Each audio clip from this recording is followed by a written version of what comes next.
Baim Wong akan ditetapkan sebagai tersangka dalam kasus dugaan prank lapor KDRT. Prabowo mengaku mendapat info terkait peningkatan status Baim Wong dari penyidik Polres Jaksel.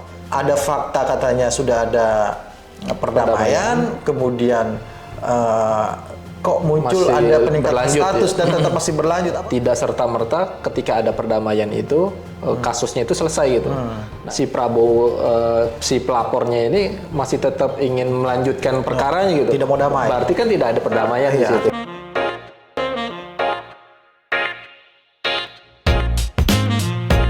Assalamualaikum warahmatullahi wabarakatuh.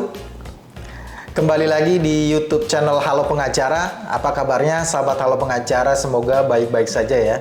Dan pada kesempatan kali ini Halo Pengacara kembali akan memberikan informasi dan juga ulasan hukum terkait dengan isu-isu yang sedang viral di masyarakat yang menjadi perbincangan hangat baik di media sosial maupun di media massa. Bersama Bang Hari Kurniawan, kali ini kita akan membahas ada berita terkait dengan Baim Wong akan ditetapkan sebagai tersangka dalam kasus dugaan prank lapor KDRT. Nah, tapi sebelum kita lanjut video ini, jangan lupa kepada sahabat Halo Pengacara untuk mensubscribe YouTube channel Halo Pengacara ya. Dan jangan lupa juga tuh nyalakan loncengnya agar tidak ketinggalan update-update dari Halo Pengacara terkait dengan analisa hukum isu-isu yang viral di masyarakat. Bang Hari. Siapa, Bang? Bang Hari sudah mendengar Bang, tentang kasus dugaan prank lapor KDRT, Bang, Bang, yang diduga dilakukan oleh Baim Wong bersama dengan istrinya ya. Nah, kalau tidak salah itu seperti apa, Bang, kronologinya sebenarnya, Bang? Iya, waktu di bulan Oktober ya, Bang, 2022 ya. Jadi dia itu istrinya itu Paula datang ke Polsek Kebayoran Lama. Nah, dia bilang ke petugas yang ada di sana itu, katanya dia korban KDRT. Nah, kalau menurut beritanya itu kan petugasnya ini langsung meminta keterangan. Ternyata tiba-tiba Baim Wong datang. Nah, prank gitu ya. Terus prank. Nah, gitu. ini juga yang rame kalau tidak salah ini kemudian ada beberapa aksi unjuk rasa kalau tidak salah yang menuntut supaya Baim Wong ini diproses secara hukum. Betul, ya. Bahkan ada laporan pidana ya, Bang ya? Iya, ada beberapa orang yang melapor ya. Yang kita ketahui itu yang dimuat di media itu atas nama siapa? Prabowo, bukan presiden ya, calon presiden ya, bukan. Prabowo Febrianto. Prabowo Febrianto ini melapor kalau tidak salah di Polres Jakarta Selatan ya. Dan memang ini perkara kan terjadi Oktober 2022 ya, dan belum ada tindak lanjut terkait dengan ini. Yang kita tahu memang pertama sudah ada waktu itu ada keterangan dari humasnya Polres Jakarta Selatan bahwa dari statusnya penyidikan naik menjadi penyidikan ya. Tapi memang belum ada keterangan lebih lanjut terkait dengan itu. Yang kedua adalah yang menarik, Bang, bahwa kalau tidak salah ya, ini kita baca di media itu Baim dengan pelapor katanya sudah ada perdamaian begitu, sudah selesai, ada perdamaian dan juga sudah ada permintaan maaf begitu. Kenapa kemudian muncul berita di sini yang dimuat oleh Detik News, Bang, dengan judul pelapor dapat info Baim Wong jadi tersangka kasus prank, ini kata polisi, ini judulnya. Di sini Prabowo mengatakan bahwa Prabowo mengaku mendapat info terkait peningkatan status Baim Wong dari penyidik Polres Jaksel. Namun dia tidak tahu pasal apa saja yang disangkakan untuk Baim Wong. Ya ini kan peningkatan status ya. Berarti kan peningkatan status dari telapor menjadi tersangka. Tapi kan belum juga ada keterangan dari kepolisian ya. Kepolisian bahkan secara resmi belum ada. Bahkan keterangannya dari kasihnya itu dari humasnya bahwa memang masih dalam tahap penyidikan gitu dan belum ada info dari penyidiknya begitu, Bang. Nah, Abang melihat bahwa ada fakta katanya sudah ada perdamaian, kemudian kok muncul ada peningkatan status dan tetap masih berlanjut. Apa memang ini perdamaian ini tidak secara otomatis dia menghentikan perkara, Bang? Ya memang setiap tindak pidana itu tidak serta-merta ketika ada perdamaian itu kasusnya itu selesai gitu. Nah, itu juga bisa kalau misalkan ini berlanjut itu merupakan unsur peringannya nanti kalau misalkan kasusnya berlanjut. Gitu.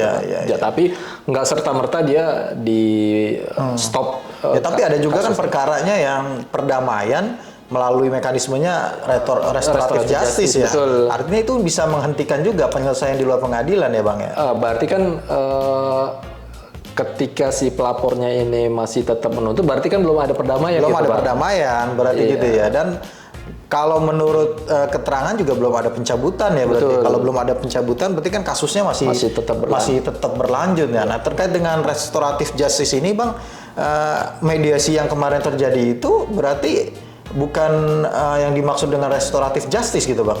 Bisa jadi ada beberapa hal yang memang belum disepakati kali ya. Karena kan memang atau memang itu terjadinya di luar kepolisian gitu. Artinya kan restoratif justice pada tingkatan kepolisian itu kan harus melibatkan kepolisian tentunya ya. Betul. Atau bisa jadi itu terjadi di luar gitu ya, bisa, di luar pada itu ya Bang. Ya karena memang ini Bang, ketika kan kalau kita baca berita yang di Detik itu tadi itu si Prabowo si pelapornya ini masih tetap ingin melanjutkan perkaranya gitu. Tidak mau damai. Berarti kan tidak ada perdamaian di situ. Kalau misalkan sudah berdamai kan selesai sudah. Kalau tidak ada perdamaian, menurut keterangannya di sini kan katanya adanya unsur pidana ya. Betul. Polisi sudah mengatakan adanya unsur pidana nih. Ya berarti ada kemungkinan naik status dari terlapor menjadi tersangka itu mungkin saja. Bisa jadi. Karena memang kan ketika sudah naik ke penyidikan, berarti sudah sudah ada unsur pidananya, deliknya sudah ada tuh. Tinggal nanti pelakunya siapa gitu. Iya, ini juga menarik juga nih karena melibatkan public figure ya. Melibatkan public figure dengan jumlah pengikut yang banyak begitu dan ini sepertinya bisa jadi pelajaran juga ya. Betul. Pelajaran buat siapa saja ya, buat kita semua ya, bahwa konten-konten yang sifatnya seperti ini itu sangat beresiko lah gitu lah. Secara hukum tuh apalagi banyak ada yang apalagi bisa menimbulkan pro dan kontra begitu ya. Ini bisa merugikan orang lain, yang jelas adalah merugikan diri sendiri. Iya, merugikan orang lain dan merugikan diri sendiri itu jelas. Kalau memang dia sifatnya prank itu ya bisa jadi masuk, karena kalau tidak salah kena pelaporannya di pasal berapa Bang? 220 KUHP ya. Di sini kalau tidak salah 220 KUHP itu kan bunyinya gini Bang, barang siapa memberitahukan atau mengadu bahwa telah dilakukan suatu perbuatan pidana padahal mengetahui bahwa itu tidak dilakukan, diancam dengan pidana penjara paling lama 1 tahun 4 bulan. Betul, gitu.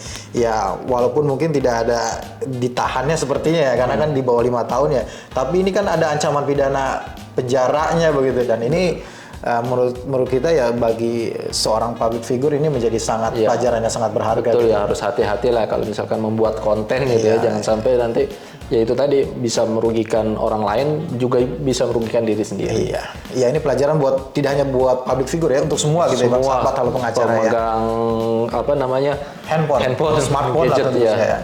Ya, terima kasih Bang Hari telah menemani saya memberikan ulasan dan informasi hukum kepada sahabat halo pengacara atas viralnya kasus dugaan prank lapor KDRT yang diduga dilakukan oleh Mbak Im Wong dan juga Paula istrinya ya, yang katanya menurut informasi di berita ini adalah sebentar lagi akan naik statusnya gitu ya. Naik statusnya ini yang belum jelas nih apakah dari terlapor menjadi tersangka atau yang lainnya begitu ya. Betul. Ya, kita tunggu update dari berita terkait dengan Mbak Im Wong ini. Dan terima kasih kepada sahabat Halo Pengacara yang telah menyaksikan video ini sampai dengan selesai.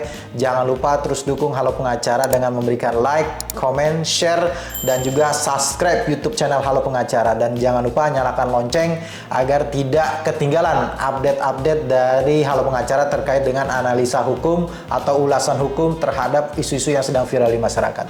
Sekali lagi terima kasih. Salam Halo Pengacara. Assalamualaikum warahmatullahi wabarakatuh. Waalaikumsalam.